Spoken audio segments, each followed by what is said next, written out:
This section has to do with excise taxes and looking at the price paid by consumers and the price paid by suppliers and a couple of other extra aspects that aren't necessarily covered by the question.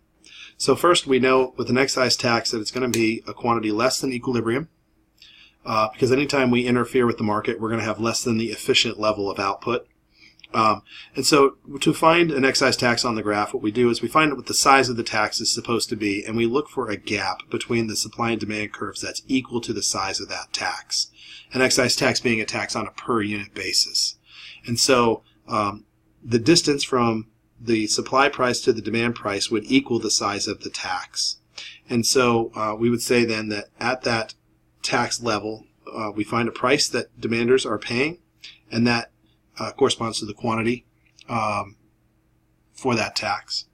So we would figure out a couple things. One is total tax revenue would be the amount of the tax times the quantity of goods being sold, and so it would be this rectangular area here, which we'll color in yellow.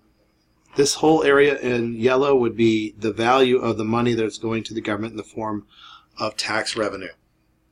The triangular areas above and below are the remaining consumer surplus and producer surplus, which then means that this triangular area in here remains our deadweight loss, because these are trades that aren't happening anymore.